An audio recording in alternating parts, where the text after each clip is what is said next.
Hello, everyone, and welcome to the Brotherhood of Bronies' newest interview series called The Herd's Finest. And I'm your host, Flightburst, aka Alec Marshall. Basically, what this show is going to be about is you're going to be interviewing the best and greatest members of the herd, as well as hopefully can build up to interviewing members of the cast and crew of My Little Pony.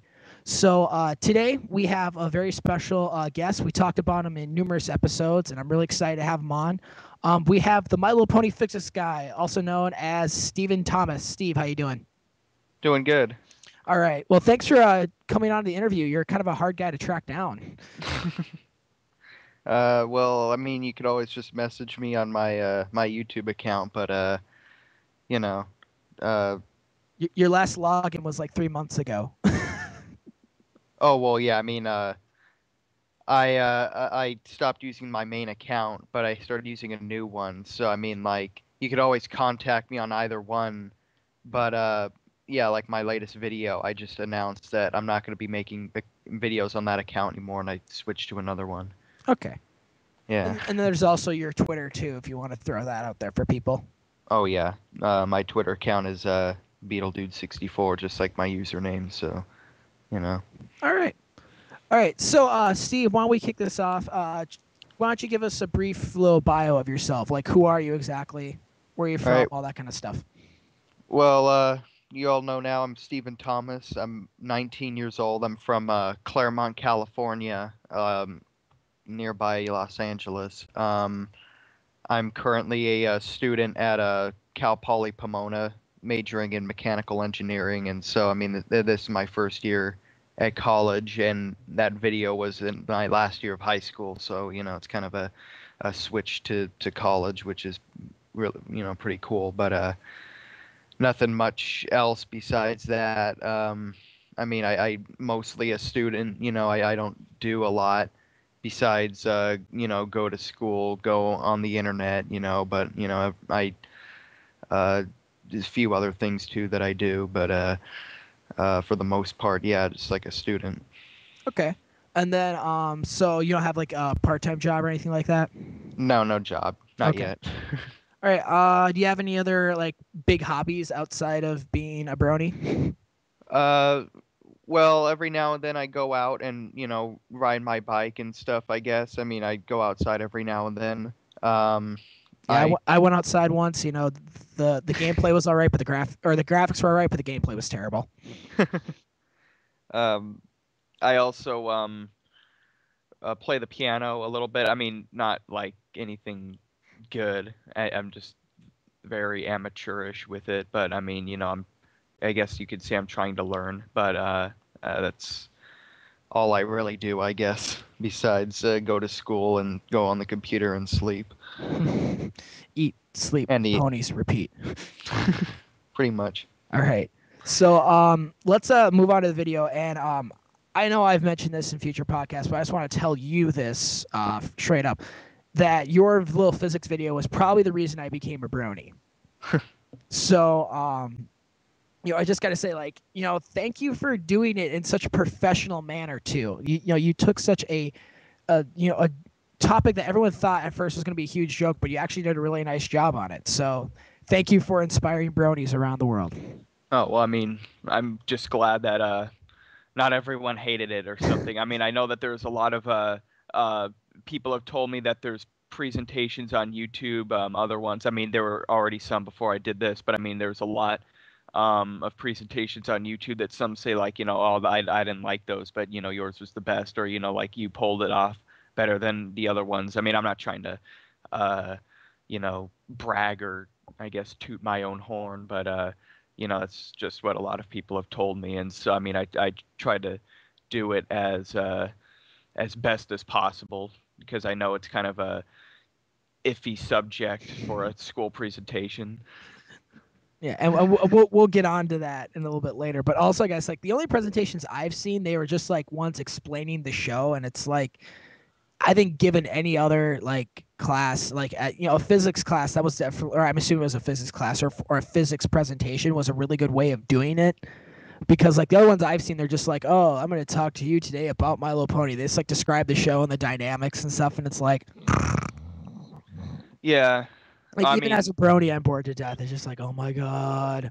it So all, yeah, I mean, it all depends on how you approach it too, how you present it. all right. So why don't we? So let's get into the video and get into the questions about it. So what exactly was the project for?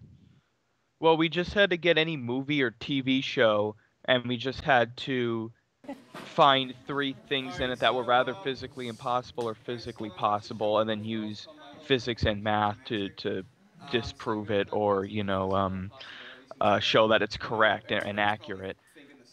And so we got to choose any TV show or movie that we wanted as long as no one else in the class chose it. So, So you were uh, pretty safe. yeah, I assumed unless there was some secret brony, in the class that I didn't know about, I was thinking like, oh, if that happened, that'd be kind of cool, but at the same time, that kind of suck. I mean, like, what if that happened? It's like, oh, well, that's cool that there's a brony in the class, but now I don't get to do it. All right, and then so like, is that the reason why you picked it? Is because you thought it'd be so out of the ballpark no one was, or were you just like at that point like I have to make everything in my life about ponies? Like, what made you honestly decide to pick My Little Pony for that specific project? It was kind of both. I mean, I was a huge brony, and I had been a brony at the time for I guess about 6 months or so, maybe 5 months, and I thought that I mean, like, it's kind of like if you're that much into the show, it's almost like that's all you almost think about besides everything else that you need to think about. And so, outside of school, it's like you just watch episodes or look at pictures or whatever you might want to do, in the fandom. And so then, when you have an option to do something relating to any TV show you could pick of, I mean, of course, you're gonna kind of pick that. But also, I mean, I thought that it would be really funny that I did a show like that because everyone else was doing like, Transformers, The Matrix. I forget now all the different movies that people have done. Star Wars, just kind of like stuff that you'd typically see kind of. And then I thought that if I did My Little Pony, you're just kind of like everyone would be like, "Whoa, what the hell was that?" So was everyone's project recorded, or did you specifically like get someone to record it because you wanted to throw it up on YouTube? Uh, yeah, I just recorded it myself. I mean, no one else recorded theirs, but yeah, I just put a camera on my desk and then just kind of pointed it up. And I had asked the teacher beforehand. I said, "Could I record my project?" And she said, "Yeah, sure." Okay. What grade did you get on it? Did you get like an A? Was your teacher impressed? Were they creeped out?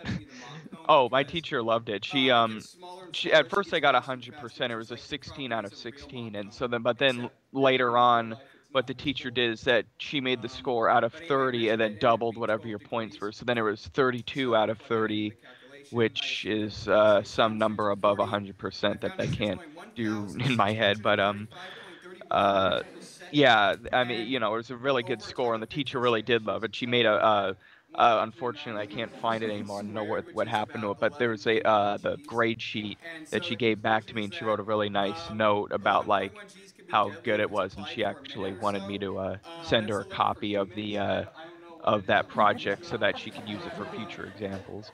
Well, there you go. Yeah. Oh, and also that'd be 106%. Okay, yeah, it's a little bit above 100%, but yeah. All right. Okay. Now, what was your classmates' initial reaction afterward? Like, did you get a lot of crap for it? Were they really impressed? Did you all of a sudden have a class of bronies when you came back the next week? Like, what happened? I didn't see any like bronies. I mean, I'm sure that I don't know for sure, but I think that it's possible that there are kids that didn't become bronies afterwards. But for the most part, it was really positive. Afterwards they were saying like, man, that was a really awesome project. You were really funny up there. Great job on it and stuff like that. So I mean, a lot of pats on the back, I guess. But there's no negative responses. I was in AP physics class, so I mean, you can imagine a lot of the kids in the class aren't like typical high school kids. They're um, higher educated, I guess you could say. So I mean, they're not like That's a very nice and yet extremely mean way of putting that statement all at the same time. Did you ever like, what was your reaction when you saw how popular the video got, and when you actually like got that package from Hasbro, and yet that famous picture of you holding all this stuff? Like, why can't I hold all these ponies? Yeah. Like, what was your reaction? All of a sudden, you got a package from Hasbro, and it's all these like toys in it and stuff. Well, at first, I mean, I uploaded the video, and there had already been two other physics or not physics. I'm sorry. There were already two other pony presentations in classrooms on YouTube already. So I thought, like, if I uploaded that, I might get like 10 or 20,000 views. That'd be really awesome, you know. And so then I uploaded it, and like it was on a Friday, and so the first weekend, it had gotten about 4 or 5,000 views. So I was like really happy. And then actually a friend of mine in my physics class had uploaded it to the Reddit subpage for videos just in general, and from there it really started to pick off, take off, and it went to I think by like that week it was already up at like 150,000 views or something like that. Yeah, I was just absolutely surprised. I was not expecting that at all. And I just saw like everyone talking about it on like brony sites and stuff like that, but also on Twitter and everything. And of course there's a few news outlets that talked about it. Oh, And really? then There was? I yeah, did I not. mean Oh, what? just like Equestria Daily and things like that? Or are you talking like, tonight on Fox News? Oh, no, I mean not on like TV, but I mean it was on like I know it was on the Huffington Post, I think. It was mentioned on Wired.com. I just got a mention from LA Times. Uh, there's a few other smaller news outlets too, of course. Oh, by the way, so what all was in that package from Hasbro? Like, did they have like a little letter or anything, or it was just all of a sudden a bunch of toys? Yeah, it was the letter. I could probably read it off real quick, but basically, I mean, like it was probably like the first 2 weeks or so that it was online when it started to get really popular. I got a message on YouTube from someone working at Hasbro who said he wanted to send me merch, and at first I thought it was like a trap sort of, I thought like it wasn't real or something like that. And so I was really skeptical at first, trying to look more into it and stuff like that, and the username and stuff. um and then he contacted me later on Twitter, and then saying the same thing. So then I responded, and we started talking a little bit. I gave him a um an address eventually, and then he just sent the package a few days later. All right, so let's move on to some brony related questions here. How long have you been a brony exactly, and how did you get involved in the community? um I've been a brony for a little over a year. I would say about 14 or 15 months or so. I became a brony February of 2011. So yeah, just like a little more than a year ago. But I mean, I'd been aware of the show since about December or January, like a month or so beforehand. And like probably a lot of people have, I found the show through 4chan. I I saw some threads about it, but like I know a lot of people probably when they become a brony beforehand, they thought like, oh, what is this, crap, and then they kind of get into it. But I mean, when I saw it, I was kind of skeptical at first, like thinking like, I don't understand, but if people on this site are talking about it, there's got to be something to it, And it rather. got banned, so then you really know that there's got to be something about it. Oh, well, that didn't happen until after I'd become a brony. I'd actually gotten banned, and then I just stopped going there. Um, I mean, you're like, oh, I understand all these pictures now. yeah. That's why there's a pony name. That's why there's a picture of Pinkie Pie in a chicken outfit, and she's calling herself Scootaloo. Oh, I get it now. Well, All right. like the funny thing though was that like I remember like almost specifically that night that I discovered them. I'm trying to do research about the show online, and then you see like I see a picture of it that they posted on on like 4chan, or I looked it up on Google Images or something, and then it says like the description of the characters on the Wikipedia page, and then there was a time where I didn't know who Rarity was. There was a time I didn't know who Princess Celestia was. It's this little white one with the diamonds. Is that one Celestia? I don't know, because that one's also a white pony, and so like it's really strange to me to think about this time before I was like knew about the show. But it's kind of hard to explain, just kind of like that feeling. So, how involved are you in the community? Going back to Bronies. Well, I would say actually I was probably a lot more involved. I would say like at the time that I made that video, maybe a little later, and like probably from like that area of June to like fall, I would say. And then it kind of like when you get into like ponies and you're getting into the fandom, it's kind of like you have this like you're really excited about it. It's really awesome. And then like at one point it kind of like mellows out a little bit, like it becomes more, I guess, stable. Between seasons. It's not like I don't like the show anymore or anything like that, or I don't like the fandom as much. It's just kind of like, then you find a time with, school and, family and ponies and, computer, YouTube, it's kind of like, it kind of equalizes over time. And so then I've become a little bit more mellow about it, I guess, if that makes sense. Yeah, that makes sense in a way. Everything finds balance. Okay. So let's go on to favorites from the show. So if you had to pick a favorite of the main six, who would it be and why? Twilight Sparkle. Really? Yeah, because I mean, if you watch the physics video, I mean, I'm a nerd, kind of. I mean, I'm really into physics. I'm really into math. That's engineering. You could say. I mean, I'm really into studying and school and all that stuff. Which is, I mean, that's what Twilight Sparkle does. And I mean, like it. I would pick a favorite based on like who is more like myself, I guess. Okay. It's kind of like I could connect to her a little bit more and see, I mean, it probably sounds ridiculous if someone is listening to this right now who isn't a brony. It's like, you're connecting to ponies, but I mean, like, it's just a character connections, sort of. You could do it with you identify. I identify with her more, I guess you could say, Okay. So yeah. All right, and then favorite of the Cutie Mark Crusaders, if you had to pick one.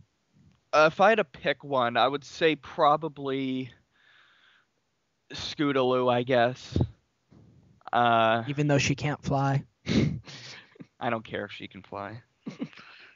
I love you all the same. Yeah, I mean, it's hard to pick the favorite Cutie Mark Crusader just because, I mean, like, I guess you can almost say you don't really know that much about them. It's like it almost kind of comes to like the cutie mark, like the cutie marks. It's like you have the main six who have their cutie marks. They're a lot more like they have a lot more character, I guess you could say, than the Cutie Mark Crusaders, who are a little bit more vague, I guess. You know, underdeveloped as of now. Yeah. Yeah, you think it's gonna be like one of those Gilligan Island themes, but even when they that's how they're gonna the final season they're finally going to get them. It'll be like season 10, and we'll be like, okay, so this all apparently took place in a year, and they still don't have them. It's gonna be like a Gilligan's Island thing where they just it only ends when they get off the island, Yeah, I'm trying. It's like I try to figure out how the show might end, but I mean that's probably going to be quite a ways from now, so I mean, hopefully cross our fingers. It won't be in my lifetime. Whoa. No. Doctor Who season 38 with all new ponies. Back in my day there was only the main six. All right, finally, last favorite question. Who is your favorite background pony? So like Derpy or Lyra or DJ Pone 3, and then favorite just overall character of all time. If it doesn't have to necessarily be a pony. Um, Probably my favorite background pony I'd say is Derpy. I would say. I mean, that's like when I How see can the you other. not like her? Yeah, exactly. I mean, well, yeah, but you see like the other background ponies, and I mean, like I don't know them a lot. It's not like they don't have a defined personality like in fan art or comics and stuff like that. But Derpy, it's always like klutzy, always kind of screwing everything up. It's kind of I just don't know what went wrong. We've used that on more than one occasion with the podcast. Anytime there's technical difficulties, that's the clip that we have play, or that picture, like, Okay, one last favorite question, and then we'll move on to some other last little discussion bits. What if you had to pick a favorite episode, what would it be and why? I guess probably my favorite episode or episodes, I guess, is the last two-parter we just had, the season 2 finale. It was, I mean, like, before it was the season 2 intro, the first two, the Discord ones. Because it's kind of like, you have the first season, and then you have and then we had like summer break basically, and then there was just no new episodes for a few months, and then you come back and you watch season 2, or you're thinking like, what's it gonna be like? You have no idea, and then they start it off with Discord, and it just kind of blows it out of the, it's like really epic, just really, just really awesome, and that's why I like that one. And then this new one came out, which was like what we were expecting, a bunch of girly drama. What we got, epic fight scene. Yeah, I mean, someone said like, I was interviewed by LA Times, and they had asked. This was a little bit before that season 2 finale came out, and they said like the season 2 finale is going to be about a wedding. Don't you think that's going to be kind of boring or anything or something like that? And I said, well, the pony episodes haven't disappointed me yet. Yeah, I mean, like they haven't. When it comes to like doing ponies, the show is already really good at making it not really girly anymore. And so if there's going to be an episode about a wedding, you know they're going to do a good job with it. It's going to be awesome. And so it was really awesome. It was just really epic, and the musical parts in it were really good too. I really like the songs in it. Really, you kind of have this epicness to the episode, but then you also have like this kind of the whole conflict with Twilight and her brother, and so it's kind of there's a lot of emotions going on. Yeah, My Little Pony, totally a girl show. Espionage, blackmail, kidnapping, brainwashing, huge fight scene. Yeah, totally a girl show. All right. So while we're on the topic of episodes, I'm gonna ask this question. If you could direct an episode, what would the overall plot be? Well, I mean, Twilight being my favorite episode, I always like episodes that have Twilight or have emphasis on Twilight on it. Like for the example, there's that time travel one, that had Twilight in it, but it's also time travel. It's pretty cool. It's almost, I don't want to say they know more about what I like than I do, but it's just that I'm not a very creative person. So Okay. I mean, yeah, I mean, I just probably would have no idea what I want an episode to be like. But there's Twilight, and she does stuff. Yeah, Twilight, she does And... things, and with magic, and then something bad conflict happens. The conflict then leads to go good, and then there's a resolution, and then that would be the episode I would direct. Personally, I like to see an episode where they brought like a former villain back. Like I love to see like a Discord return somehow. And like, yeah, I would hope that they would never bring it to the point where it's like, oh, every new episode Discord has a new plot to try and destroy Ponyville, and they have to figure out how to stop them. Like I wouldn't want that, but like I would love if they would bring back some of these old like villains and characters every once in a while, just to kind of like, give the fans a little bit more, stuff to talk about, and maybe dive into like the personalities a bit more. Well, like, um, that I was just thinking right now, like that would be kind of funny if there was just like Avengers episode, and like you had like the villains come back. It's like Nightmare Moon and Discord and Queen Chrysalis. I still don't know. Chrysalis. Chrysalis. Yeah, I never know how to pronounce that when I read it, but just all these bad guys just coming together, and it's like this Avengers thing. But I mean, like, it seems kind of like if Discord came back after they had already turned him back into stone in the season 2 premiere. It's kind of like, that would kind of suck if he just kind of broke out again. But Well, I mean, it kind of seemed like he was able to break out because of the tension between the Cutie Crusaders. That kind of like it fed the Discord. It like fed maybe he had been like storing energy, and then finally that was just like the last little like jolt he needed or something. yeah. Or you could really like throw everybody through a loop, and then have Queen Chrysalis come set him free, team up with him, and then they kidnap Nightmare Moon and turn her evil again. And then Yeah, or something. I mean, if you were to do a similar presentation in the future, another physics presentation, what instances would you pick to do, and how would you go about doing it? well, kind of like what you had said in those notes, like, minus anything with Pinkie Pie, because I mean, like, a lot of people have told me, like, oh, how could you leave out Pinkie Pie? And it's like, first of all, with Pinkie Pie, you can't mathematically disprove anything she does, because what she does is beyond a realm of our understanding. Um, it's like a whole nother dimension. But I mean, besides anything that Pinkie does, leaving Pinkie Pie out of it, if I could choose probably any other instance, there's one I remember. It was in the episode where Apple Bloom gets her cutie mark, but then it was because she, drank that potion or something that Zecora made. I forgot exactly how it went now, but it was like she was really good at hula hooping, and then she hula hoops, and then she kind of does this thing where she spins up and goes in the air.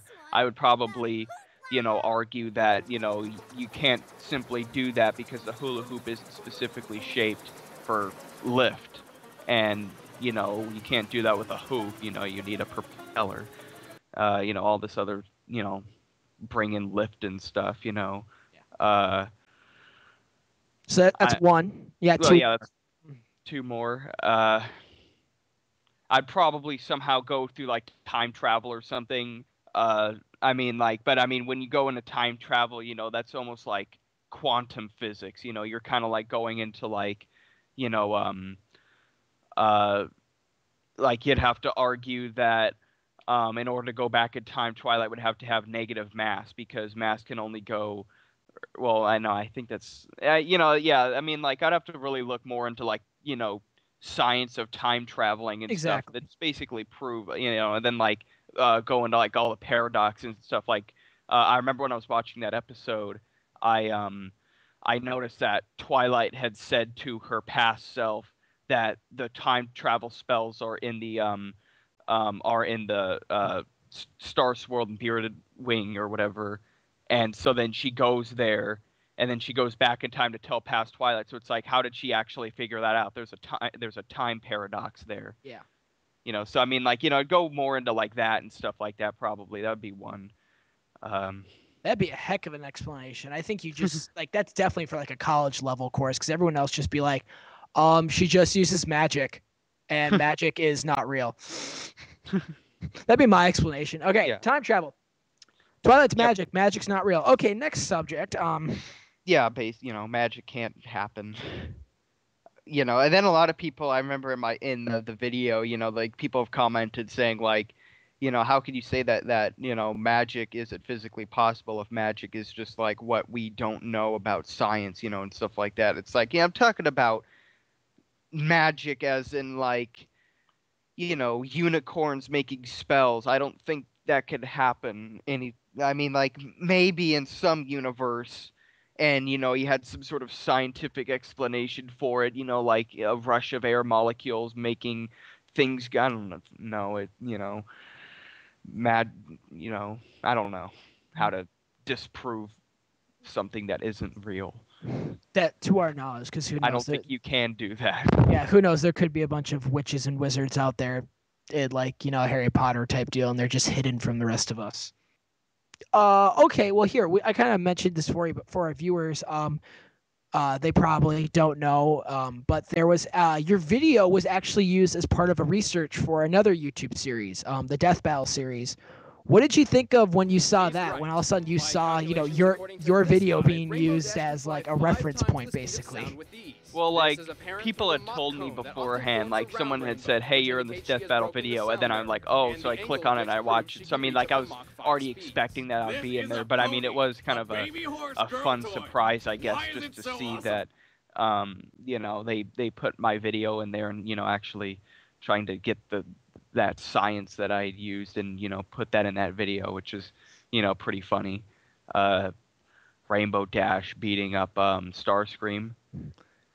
And the one thing I was disappointed with that is that they didn't use, I think, enough of her like weather manipulating in the battle. Like, she can like create lightning and stuff. I think that would have been way more effective than her like actually just like flying by and like trying to actually physically beat him up. Well, I think that I know she did at one point. I think she conjured up a thundercloud or something around him and then zapped him a few times, I think. You think that would almost be like the main like way of trying to attack him? Yeah, I guess. It's like if you've played any Zelda game before, you would know that pretty much any boss there's some sort of like weakening point, and then you hit them with your sword a bunch of times until they die. And so here, do this fancy thing with all these other weapons, not just hit him with your sword. Yeah, pretty much. Use a mirror shield to shoot fire at a ice witch, and then you smack her a bunch of times with a sword, and then, she's dead. I don't know. Is anything else you kind of want to say to get out there? Like any rumors you want to disprove, or I don't know. It's just. What do you mean by like rumors? Like, I have no idea. Is there just anything else you'd want to say that you've always wanted to say in front of a large audience? Well, I guess I could kind of use this time to kind of like talk about what a lot of people have commented and just sort of like maybe respond to that, like, because a lot of people will comment usually the same thing on my videos. There's like probably like 6 different comments that I get that revolve around the same idea or something. And like one of them, for example, a lot of people always say, well, Rainbow Dash is a Pegasus. She obviously has hollow bones, so that would make her much lighter than Applejack would. So, your second proof there is disproved or something. And so, I think like, okay, well, first of all, if you could get me a Pegasus and show me the bones of a Pegasus and you could show me that it's hollow, I will take your word for it. But second of all, ponies are mammals. And so this actually was what someone else commented, which I thought was really, neat. And I, it's almost like they disproved everyone who has said that. They said that ponies are mammals. And so they're not birds. Birds have hollow bones, not mammals. And so the only mammal that can fly is a bat. And bats don't have hollow bones. So, there you go. And it's one of the things, because we're not there, we just have to assume that it is a regular horse and that would have a normal horse anatomy outside of the wings. Yeah, I mean, I assumed a lot of things regardless of what I said at the beginning. And, I think a lot of people were like confused when I said that you can't just assume things you don't get anywhere in life. And then I said for this project, I needed to assume a lot of things. I don't think a lot of people understood that was kind of like a joke. Yeah, that was a joke just to trip people up at the beginning, which I loved. It's awesome. It's awesome. It's awesome. It's awesome. It's awesome. It's awesome. It's awesome. And let me guess, it's awesome. No, the animation is fantastic. So, I guess here's a quick question. You reference like dark matter several times in your explanations, which I think that's just the safest way to describe everything in My Little Pony. It's just made of dark matter. Okay, just deal with it. this is a dark matter universe. That's just kind of a nice blanket explanation. But Yeah. can you try to explain that a little better to some people who might be like totally clueless, like me? Well, see, dark matter. A lot of this is from what I've gathered from watching a lot of science shows and stuff on TV. When astronomers try to simulate the universe and or the galaxy into like in a simulation, there's the gravitational pull of everything doesn't keep everything together, and in a simulation everything just kind of drifts apart. And so they realize that there needs to be something in the universe that holds everything together and that doesn't all just kind of just drift apart and all go away. So they've come up with the concept of dark matter, which is this like undetectable substance that's kind of in the universe that's just floating around, that is, because of its mass, it holds everything together in the universe. So I mean, it's really not well known. We can't necessarily directly prove it, but scientists have used this as sort of an explanation as to why everything in the universe is held together the way it has. And so you could just imagine dark matter being this just incredibly massive substance, which, and I kind of make that joke how like scientists almost use that as sort of like, oh well, it's because of dark matter in the universe that holds everything together, even though they haven't really found a way to prove it. So I kind of almost pick fun at that and just kind of use that with ponies, like, oh, I can't prove, that, Rainbow Dash is somehow able to fly way up high when Applejack jumps on the seesaw. She's obviously made of dark matter. That's the thing. Well, all right, that's the best explanation I've heard. I tried explaining it to Will, and we both ended up confused by the end of it. Do you have any final words to the community and the staff and the cast members of My Little Pony? Well, if I could say anything to the people who work on the show, I mean, it's been really awesome. I really like how the show's been going on so far. Keep up the good work and everything like that. I mean, it's been a really awesome show, even in season 2. And probably to the community, thank you for inspiring me to do this in the first place, because if there was no community for the show, I probably wouldn't have never done this. I probably would have never uploaded it, and most importantly, probably would have never gotten out there or anything like that without the Brony community. And a lot of bronies out there really know me, I guess you could say. Know who I am on YouTube. I mean, they know that I'm the physics brony. So, I mean, I thank you very much for, I guess you could say, the publicity. I've been asked to do a lot of or several interviews before, and it feels really good when I get to go on and talk about the presentation, all that stuff. So thank you, by the way, for having me on. Oh, no problem. We're actually trying to like basically jumpstart this off of your fame. So thank you for agreeing to come on.